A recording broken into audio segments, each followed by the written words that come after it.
Well, welcome back to another episode of The Heels Are Off. I'm here with the lovely Noni. Hello.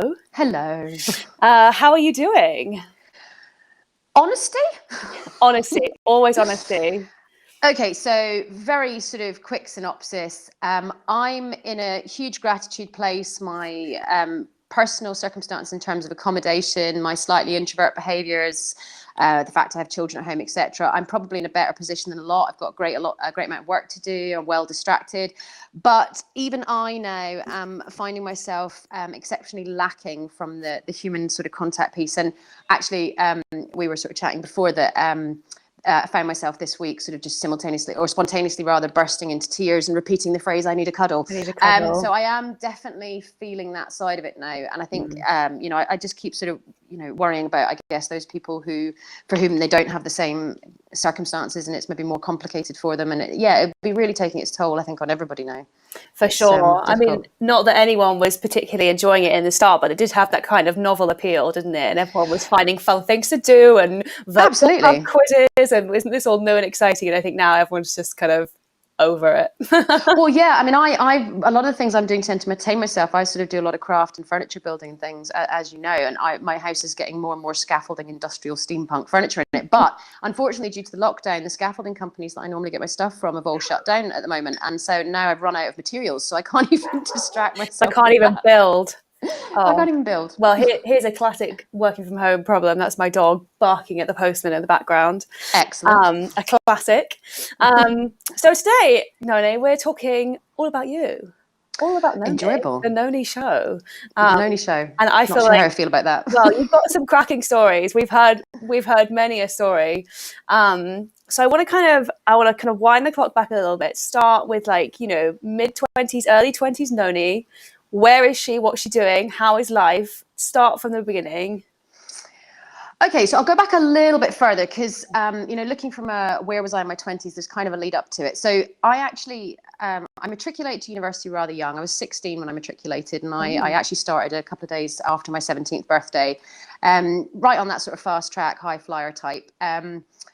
I actually flunked out of university for a variety of reasons. It just wasn't fitting with my lifestyle choices at the time. No way. I did not know that about you. Yeah, well, I joined very young. I think the thing is, intellectually speaking, I was more than capable, but emotionally speaking, my maturity levels were somewhat as they would be for 16, 17-year-old. And what ended up happening was the lights of the clubbing scene in the 90s attracted me. I think we've heard in one of these pieces before about my podium dancing days. Your dancing days. Absolutely.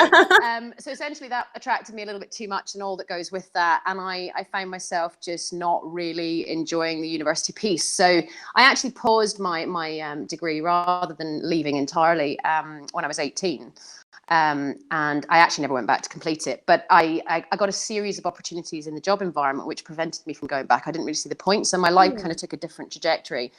So actually one of the first ones of those, quite an interesting one, because I'd had a variety of little jobs and things that I'd done, but my first injection of a proper job was as a conference manager for a really well-established and exceptionally elite hotel in York, which is actually where I went to university as well. It's a job that was advertised at a very high pay bracket for the era, and wanting a lot of experience, which clearly at sort of 17, 18, I did not have. And I got sort of cautioned against it. Even my family, who are well aware of my sort of aim high bar, told me I would never have any chance of getting it and I really shouldn't do it. And yeah, which was odd for me because my parents are huge encouragers. They've always been my biggest sort of fans. And they weren't suggesting that I shouldn't go for it because they didn't think I was capable as a human being. They just felt that given the environment, I wouldn't get what I wanted out of it and it would be a knock to me that I wouldn't recover from potentially. Okay. But I essentially said, well, that's not me. So I went for the job. I got it.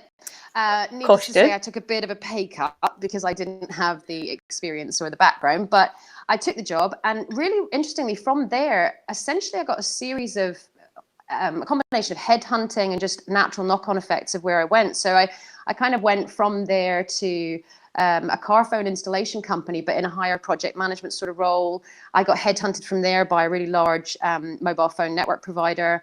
That took me to London, and I ended up sort of heading up business telecommunications thing in London at the age of 18. That was a really interesting opportunity because I was given, scope to do presentations at chambers of commerce in London to sort of wow. 200 businessmen. That was a really interesting time though, because I mean, we're talking late 90s, sort of Just say, 97, 98. young woman, that must have been a challenge. It was a challenge in more ways than one. And it, you know, at that time, I've got to be honest, I was standing in front of a room full of business individuals who I would say 99% were men, all sort of 30s, 40s and over. And I was an 18-year-old girl, let's be honest, in an environment which was very masculine at the time. And actually, one of the presentations that I was doing to some 200, at the end of the presentation, a very lovely chap approached me to essentially say, what on earth would you know and what are you doing here? You know, first off, you're a woman, and secondly, you're 18. It was a very, very big knock to my confidence. And actually, still even today, everybody who works with me is well aware of my difficulties around presentation and public speaking, but I get thrown in at the deep end all the time for award ceremonies and all sorts, which really helps. Well, I'm accidentally good at it, but I think, you know, it's difficult to explain to somebody what is going on inside me at the point that I'm having to do it. It's like sheer panic, and it all stems from that. So that was a really huge knock to my confidence, certainly. And it probably impacted upon my career a little bit, but not hugely. I think I've been quite lucky that I'm just one of those. I'm a bit scrappy. It's got to prove him wrong. Keep going. Exactly. So I went from that, actually an organization that I then sold some telecommunication solutions to, then headhunted me, which were they were a sort of transactional analysis organizations. They would go into big companies and support them through change and the psychology of that. It was a really interesting piece for me because as a human being, we all know I like all the contribution piece and I love helping people. And I've accidentally had natural alignment in my personal goals and my career right throughout. So I worked for them for a while. And unfortunately, again, a pretty big career knock. I was made redundant from that position. It was a sort of family-run business. There was a variety of complex situations which I'm no longer bitter about, which saw my of course not. I'm not in the slightest. Saw me being made redundant really early on. Side by side with this, though, my health was declining rapidly. There'd been a lot of things going on. And I think from a medical perspective, I was at that point unaware of what was going to happen, but I'd already was in the throes of a very serious inflammatory bowel disease called ulcerative colitis. For those that don't know, it's quite similar to Crohn's, but it only affects the large intestine rather than the whole digestive tract. But I was well on my way to having quite a severe case of that, and the redundancies and the various career blows had sort of put me into a clinical psychological breakdown as well. So come age of 20, I find myself hospitalized with both mental health issues, but also chronic physical situation, which saw my parents being told I was about to die. And it then through my 20s, the whole 20s is a blur of multiple surgeries, 12 in total, I think, and a variety of really revolutionary techniques to remove my large intestine and create what I refer to as my Robo bowel. We've all heard about the Robo bowel. The Robo bowel. Listening at home, we get this weekly. I had full ileostomy external bag for a good while, so I had the trauma that comes with the physical representation of that for young female or male who had previously had a washboard stomach to suddenly have your intestines on the outside of your body and various bags attached and all the trauma that goes with that. And, in amongst that had 2 children, one of whom was actually induced early to do that first surgery. So a lot of trauma around lack of contact with my kids and the psychological effect for them. That was a really serious ongoing situation, which saw me disabled out of work completely at a point in my career where I was really on the high fly track. So I went from high flyer with everything ahead of me to couldn't even walk, wheelchair bound for months on end, hospital bound for months on end, for a sort of period of around about 10 years in total. So it was an interesting bridge point. It is one hell of a story, and obviously, in the office we get snippets, and I do always find it very interesting because for a lot of people. And there's no shame in that. For a lot of people, that would floor them. That would be kind of, life would be a challenge every day. So how did you begin to start out from that? How did you begin to, how do you begin to recover and carry on and start growing your career from scratch and make a success of life again? How do you start? I don't think I've actually had to put my cup of tea down. That's kind of That's how serious it is. It is. So there's so many parts to it. And I think it's really, irresponsible, I would actually say, to say there's any one approach to that, or there's any one reason, or there's, for me, I've met so many different people through my health journey, technically with the same condition, let's say, but with totally different circumstances surrounding it, who have not had anywhere near the outcome I've had. So there's a variety of things in place. So all I can really say is what it was for me. I mean, I was lucky enough that I was brought up in a family where no limitations were put on me. I was brought up to believe that disability isn't a disability, it's a different ability. My parents were really careful with terminology. My dad's a social anthropologist and linguist, and he was very particular about the words he used. So, you know, I sort of had that kind of upbringing. So I didn't really agree with limitation anyway. It was always about adaptation. So if you get hit with a barrier, it's not about, now I can't do this, it's okay, I have to do this differently. And obviously that varies person to person, and it's very different when somebody's telling you and your parents that you're about to die and you need to write goodbye letters to your children. That's obviously quite a serious wall. And there's not an awful lot you can do about that. But certainly in any other aspect of my illness, I took what I was being told and worked around it. The other thing I did was to be informed, and I think that is the most important thing. And I was actually quite shocked through my journey to learn how few people ask what's really going on. They want to completely block it. They don't want to know. It's like, you're the doctor, deal with it, don't tell me. But I was very much, I need to know every single detail, to the point that now doctors are a little bit frightened of me because I sound like a medic. I know all the terminology, I know everything about it, and it's quite intimidating. But actually, on the flip side of that, I counsel at one of our local hospitals for people going through that, because I have that knowledge from a medical perspective, as well as the sort of psychology and the personal experience.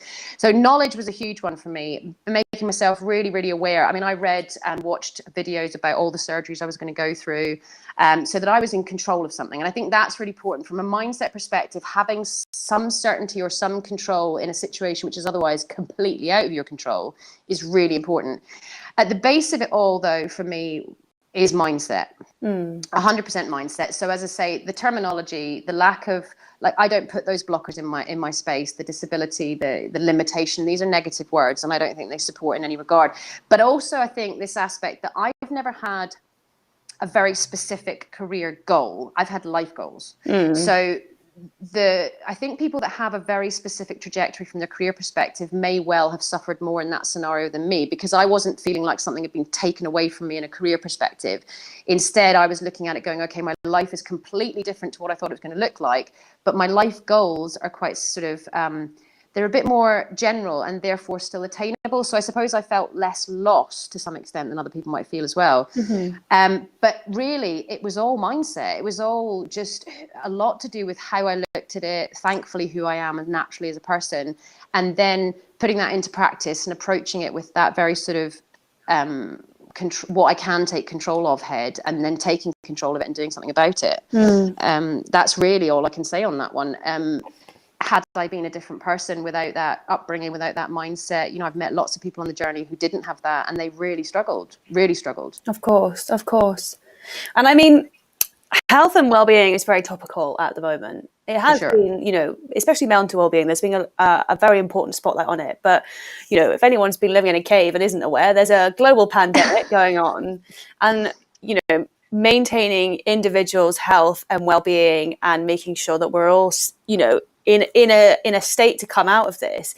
Have those lessons helped you now, would you say? 120 million%. I mean, so with my condition and with my medical history and everything, there's so many things that come with that. So I have absolutely no shame in saying that I've had 7 years of psychotherapy to support me with health anxieties. I think it's irresponsible to believe that you're going to get through that kind of thing and just be strong enough to muster on. I think it's actually more sensible to approach it with a completely open mind that you will require support, because that I would say was a blocker that I did have, is that I felt I should be able to deal with it by myself for such a long time, and the emotional psychological effects escalated to a point where I broke, and I had to seek psychotherapeutic intervention and support. And throughout that journey, I've become very, very aware of so many aspects of myself, you know, and I'm not ashamed of any of them anymore. And I think that meant going into this, before, you know, they even sort of publicized the lockdown was happening, I'd already started working out my program of mental and physical well-being. So, I cut certain things out of my diet immediately before lockdown. I've reduced my carbohydrates. I don't drink any alcohol during lockdown. I've done a variety of things to make sure that my immune system levels are as high as they can be, and supporting that kind of clarity of mind. But on a more mental health basis, I started putting things in place before lockdown. I have a variety of people in my support network, I suppose you would call it, that I talk to. I'm quite open with. Throughout my illness, I created safe spaces, like we were talking about earlier, in terms of there are particular areas. My car is one, my back door is one, where I've given myself permission to literally vomit whatever emotion I'm feeling at that point. And I've done it for so long now that it comes out when I least expect it. And I might actually wail, or I might shout out some really bizarre phrase like I need a cuddle, or I'm really alone, but it's my permission space. And I think that's really important, because I think, a lot of us feel like we have to survive stuff and we have to recover from stuff. And we put so much pressure on ourselves that we don't allow space for the reality that this is difficult, no matter who you are, no matter what situation you're in. We're human beings. We thrive on contact and companionship. It's very natural to us. So this is completely unnatural, and it will have an effect. So there's that kind of, I think for me, the biggest piece has been the psychological permission to be okay with the fact that I'm not okay all the time. And that then gives you the freedom to manage that. So I do a lot of meditation and anxiety management, and I'm really aware of myself. I'm actually so good with the anxiety management that I can feel anxiety and panic coming through a particular pain in my foot. It's a nerve ending point that I've become really aware of. And if I get that twinge, I instantly go and meditate, I go and do things. And it means I'm not getting to those crunch points where it's really traumatic.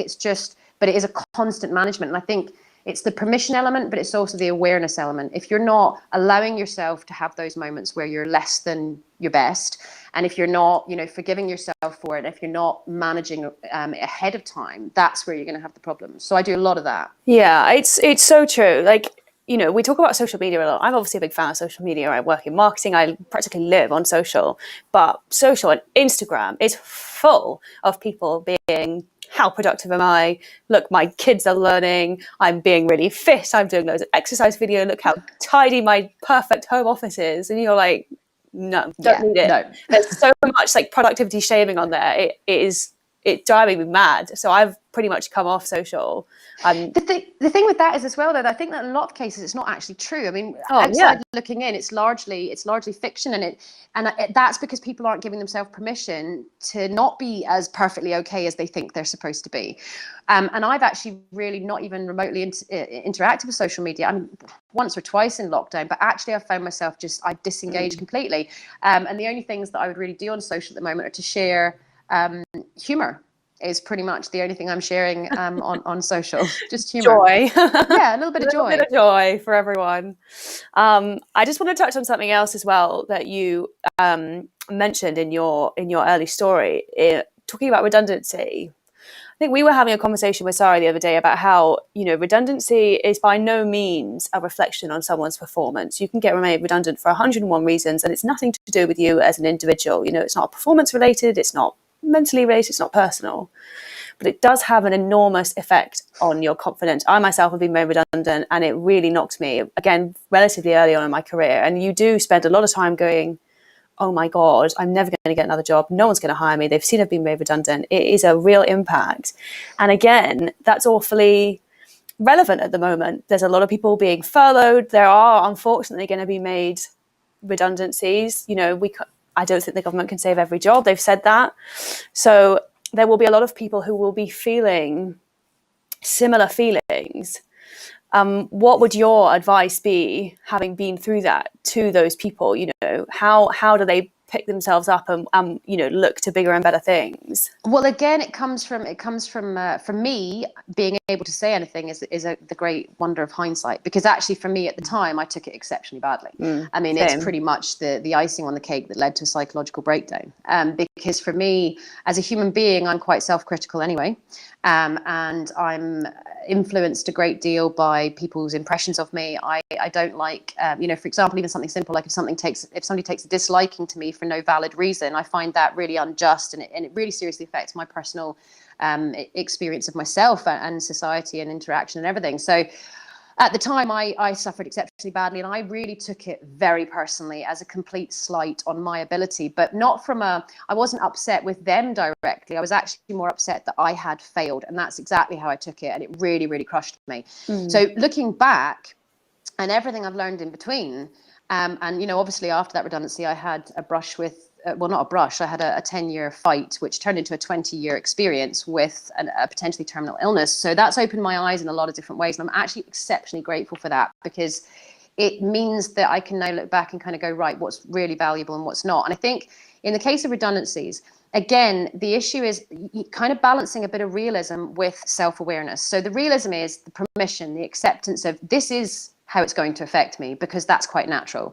You are going to feel this. You are going to feel personally slighted. You are going to question yourself. And it's being aware of that and then being able to talk to yourself about that. And that's where the realism comes in, because you need to keep reinforcing with yourself. It's affirmations for some people. For others, it's just a quick chat to yourself. For others, it's, you know, practical anxiety management, etc. But for me, it's about saying, you know, here's the facts, especially in today's current situation. Redundancies are happening and it's no one's fault. It's completely out with the control. So it's reinforcing that this is an unprecedented situation. This is not personal. My employer is suffering as much as I am. Businesses may be suffering as much, you know, so it's that realism of this is not something that anybody could control. And blame in this kind of scenario is completely worthless, I think, in terms of your own personal development. There might be place for it in, you know, future management of such situations, but for you as an individual, it's accepting how you're going to feel and then addressing that really openly with yourself.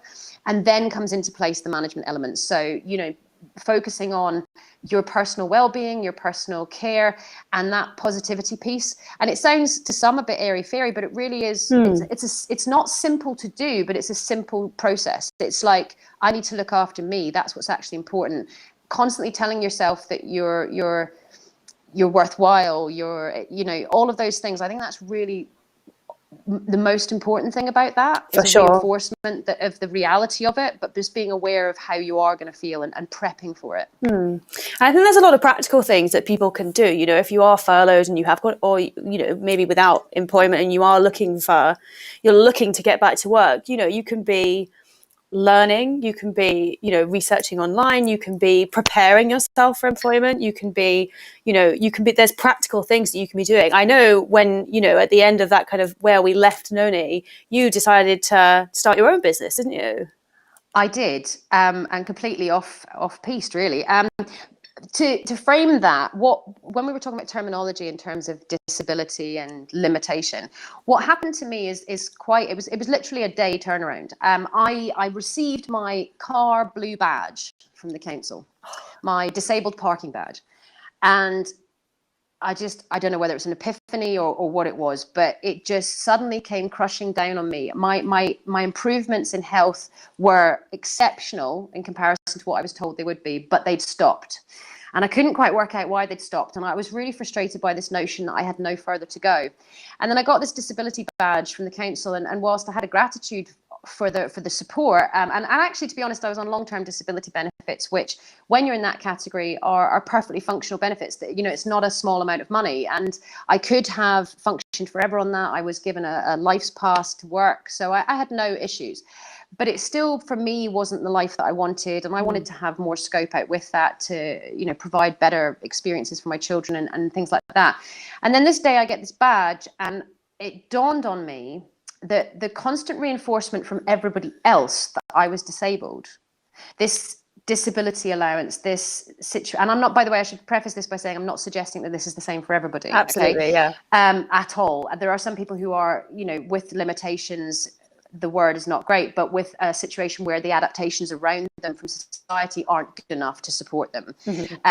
So, you know, there are situations where you can't do this. But for me, I just felt, okay, the rest of the world is telling me I'm disabled to the point that I am now believing it, and it's become a mind blocker, and my own health and well-being is now halted. So I rang up my disability benefits people and I said, I want out. And they thought I was completely mental. So have you got mental health issues as well as physical? Also, given the fact that I had mobility issues, genuine mobility issues, I I really went for a particularly weird one. So I actually thought, well, I've been out of the game so long, I'm not going to get employed in the places I want to get employed. So I'm just going to start my own business as a cleaner. I've got OCD, I'm great at it. Let's give it a bash. And my then partner's mother was a cleaner for a lot of the really swanky homes in Edinburgh. It was a decent enough pay. And I thought, well, let's give it a go. And I had a kind of deal with the people that I was cleaning for, listen, I'm going to charge you for 2 hours because that's how long it should take. But it may well take me 4 or 5 at the moment because of my physical limitations or issues that I'm currently experiencing. And they were okay with that. So it was a really interesting sort of piece. So I would sit for, I would kind of go around these houses for 5 or 6 hours for what should take 2. But what I noticed is very, very quickly, my physical abilities got better and better and better. And just by using myself in a different way and by the mental sort of approach of a belief every day, because I was going and doing something physical, even with differences to how I had to do it, I was having to adapt the job around me and having to make allowances for how long it was taking. The improvements were massive. And within within about 4 or 5 months, I was at a point where nobody had a clue anything was wrong with me. That's fantastic. That must have been such a moment of personal victory. Massively. And I should point out that after this, I still had a further 3 surgeries. I still had some major problems. I ended up in hospital for nearly 5 months and other stuff happened, but the mindset had totally shifted. I was no longer disabled. I was a person who had been dealt a particular deck of cards. This was my deck of cards, and how I played it would have to adapt at different points, but ultimately it was still playable. I think that's what the change was. And from that, the knock-on effect for the career was hilarious, because one of the houses I was cleaning in, because I was there so much and for so long, I got chatting a lot to the people that owned the property, and the chap in one of these areas happened to be a really well-connected individual who, through talking to me a lot, kind of kept saying, "What are you doing this for? What? With your capability in terms of your background from a career perspective and your sort of your mind. My mind. Why have you chosen to do this and not something a little bit different?" And I had lengthy chats with him, and before I knew it, he put me in touch with some colleagues of his and some connections who were running a really interesting business continuity firm. And I started suddenly overnight my own personal assistant consultancy, working for this organization. And knock-on effect from that, I just got referral after referral. And before I knew it, I think you're talking maybe a 2-year span from when I signed off disability to I was hitting a 4K a month mark as my own personal assistant business. It's amazing. It's amazing. I know 2 years isn't like 2 minutes, but it's amazing how you managed to turn that situation on its head. Yeah, and with surgeries in between. And I also did a music diploma simultaneously. So I remember a couple of funny stories sitting in hospital on heavy duty opiate medications after surgeries, trying to write my essays for my tutor to mark, and also doing work for a business continuity firm. And they were great. They made quite a few allowances for me. I've actually got one of my submissions to my tutor. It's fantastic. It's all about the echoes of medieval liturgy and 20th century music. It's very complex music kind of concept.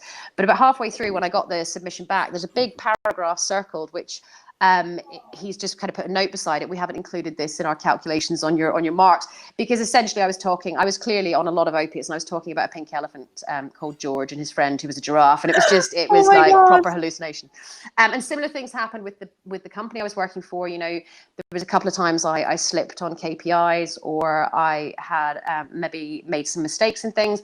But I think again there it was complete honesty with them. They knew what was going on the whole time, and they kept sort of saying to me, if you're in hospital, let's just take a break. But my mindset needed it. So I was saying, instead of taking a break, let's reduce the hours. Let's accept that there may be some implications in terms of when I'm particularly out of my head on opiates, and let's work around that. I reduced their fees and things like that to kind of accommodate. And that meant, though, that we built this exceptionally strong mutual respect that helped me just keep going, and they were exceptionally helpful throughout. So I'm not going to take it all on myself and say it's all down to my mindset and my approach. There was a lot of people that were very supportive throughout, but I think the honesty piece and being informed, but also informing others, really helps people to connect on a human level, that they become part of your story, and they become part of your support network as well.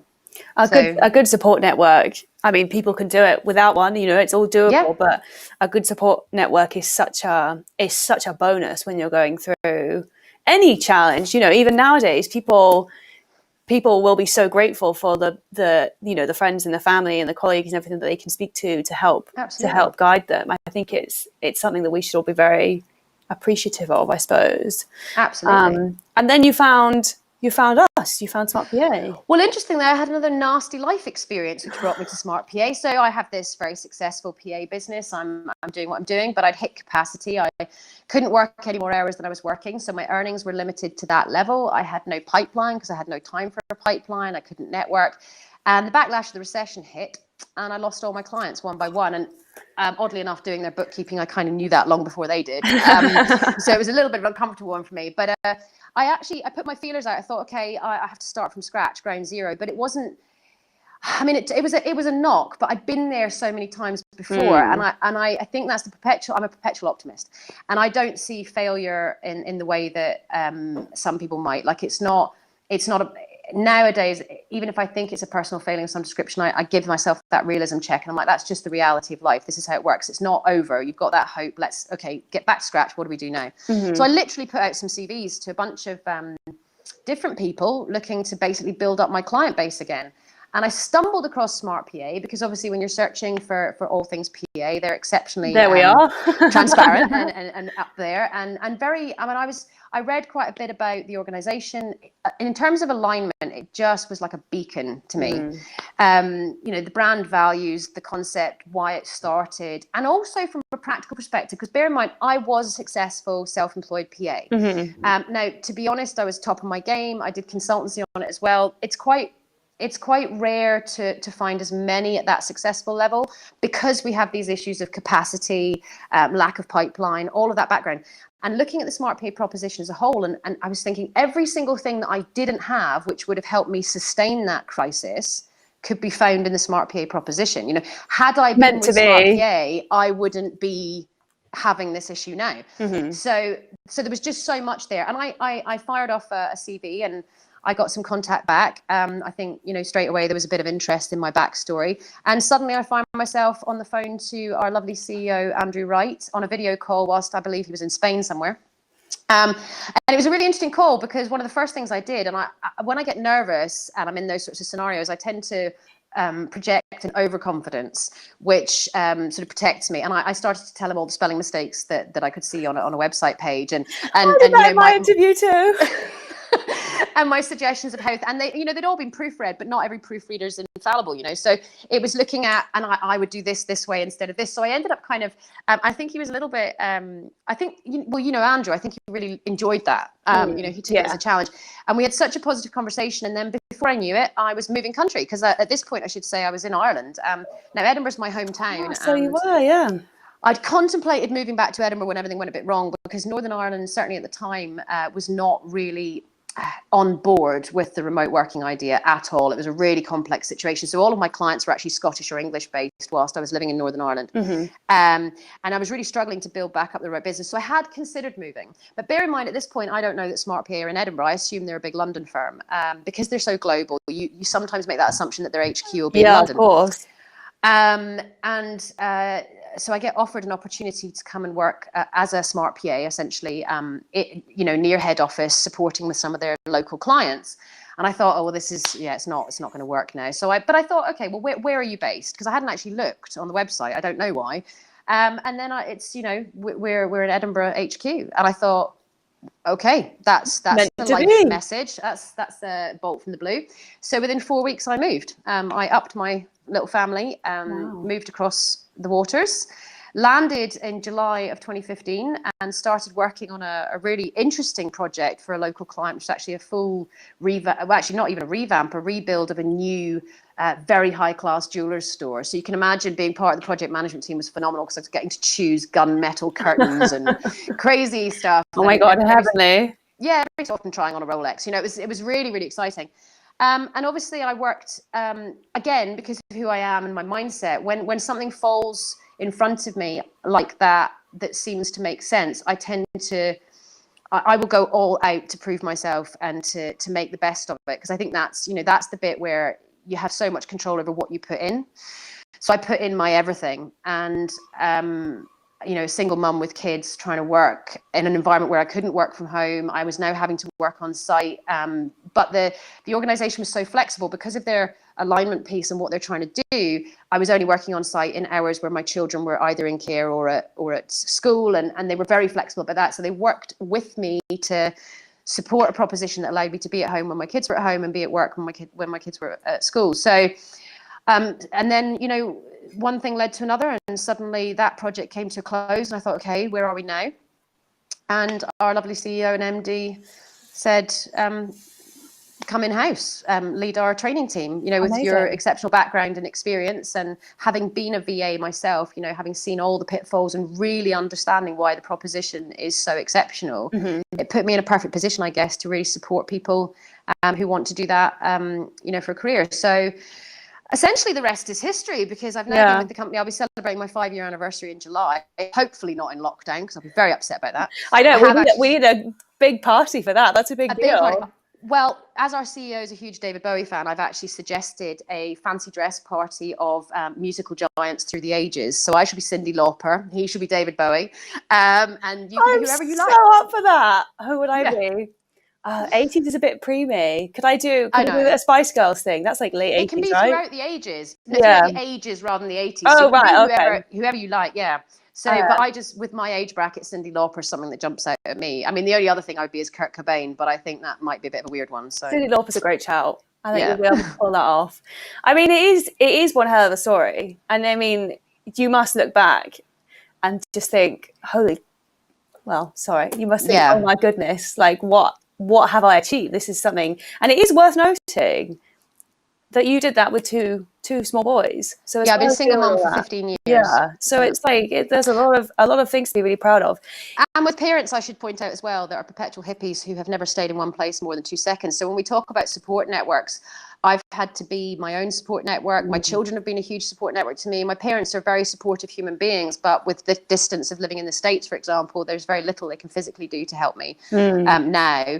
They were about for the really pivotal points of my illness. They came and returned to support me because I couldn't walk. I mean, I was wheelchair bound, and as we all used to laugh, I looked like Edward Scissorhands had a go at me because I had foot-long scars and staples. And so they've been support when it was absolutely necessary. But I think, I'm hugely proud of it. As I said, it's no accident. I set out to recover. I set out to adapt. I set out to refuse to accept my life goals were not attainable, but instead go, okay, how can I attain them now? Because this has changed or that's changed. And along the way, I think because of that openness, I have naturally aligned with people who are equally open, equally accommodating. I mean, our own Andy and Sarah, I've gone through multiple permutations in the business. I've worked in marketing. I used to have your job. Didn't do it as well, I have to say. But stop. You're way better. Stop. But I've been in marketing. I've been in L&D. I've been in the business support team, and I have this wonderful experience of the whole organization, which definitely supports me to do my job more appropriately because I have a really good understanding. But that's no accident either. That's because I was open to it, and because I aligned with people who are equally open to that opportunity. So they've provided opportunity after opportunity after opportunity because I'm open to it and because they're open to it. And I think, I look back and I'm exceptionally proud. I'm exceptionally grateful. And funnily enough, I've had there's sort of two things that I think are really interesting. Had I continued on my career trajectory without any of this illness in between, I would probably be in exactly the same place I find myself in now in terms of the level of the career ladder that I'm on. I'm actually quite high up that ladder. I head up a department. I'm only 41. That's quite a natural place to be if you've done a 20-odd year career. And I had that massive 10-year gap in the middle, and I've still bounced in at that level. So that's a really big thing. It's like no matter what happened, because I was focusing on the life goal rather than the career goal, I've come back in and found a really weird way to get there, but I'm back in where I would have been anyway. And I think as well, the other thing, I get asked this a lot, is if you could change, your illness, if you could take it away, if you could go back and genetically code yourself differently, would you do it? And my answer, without any shake whatsoever, is absolutely not. It's been probably the most powerful thing in my entire life. It's taught me so much about myself, about my capabilities. And I think that's the thing, I'm lucky. I was given a mindset piece when I was young that allowed me a lot more freedom in how I approached life. I'm also a very spiritual person, so not to get gooey, but I don't think this is it. So I'm not bound by the idea that if I don't get X, Y, and Z materially, that somehow I failed, because it's all about growth spiritually. So I'm lucky in all of that. But I think the illness, because I approached it like that, gave me scope to just learn so much more. That has opened a massive mind area that's just like, the sky is literally the limit for me. Like I'm such a hopeful person. I'm so optimistic, and even this situation, it's chronic, it's not nice for a lot of people, and it has implications for huge numbers of people. But nonetheless, I'm just that kind of person where I'm suffering a little bit, having these things that I have to manage anxiety wise, that kind of thing. But my overriding feeling is that, the world will come out of this great and everything will be wonderful, and we'll all be, Mary Poppins dancing around with a better nature environment and everything. I'm that kind of person. So I take the knocks really well because of my illness now. And I'm grateful for it. I'm not regretful of it at all. I'm grateful for it. Well, on that lovely optimistic note, I think we will leave it there for today. But thank you so much for sharing. That's an awfully personal story, and it's lovely of you to share it. And you are right. You should be very proud of yourself, because what a journey. Thank you very much. I tried to keep the gory details out because I was warned that might not be well received. Yeah, well, we've found a nice balance, I think. Yeah, I'm normally quite fluid with those, but I thought for other ears maybe not. But no, thank you for letting me chat about it. I think it's really valuable, and obviously in the business that we're in, and particularly in the business support space, we're working with human beings every day, both on our client side and within our Smart PA group. And I think, again, my experience has been invaluable, because what it does, and that openness, it supports people to feel able to talk about theirs. And there's so many people out there who have a variety of different things going on physically, mentally, emotionally, that create barriers for them. And I think what I'm really stunned by every time is that if you're able to just open up that little bit and be personal about your experience, what you get back is phenomenal, because people then feel you've given them permission to feel that, and you've given them permission to experience it. And I've had conversations that have gotten very emotional and very personal with a lot of our Smart PAs, and I'm grateful for that opportunity as well, because they can take something from that, and it's a pass it on. So if anything from today's, what I really want to do is pass on that little bit of gem, that be open with yourself, be aware, but be open with everybody else, because we're all human beings at the end of the day, and we can help each other through that kind of connection for sure. Be kind. Be kind. Well, thank you so much, Noni. My pleasure. And to everyone listening at home, we hope you stay safe. We hope you stay well. And hopefully we will all be able to see each other again soon. Fingers crossed, or I might have another cry and shout that I need a cuddle. I'll be there to cuddle you as soon as possible, Noni. Thank you, Georgia. Well, thank you. And goodbye to everyone at home. Stay safe. Bye. Bye.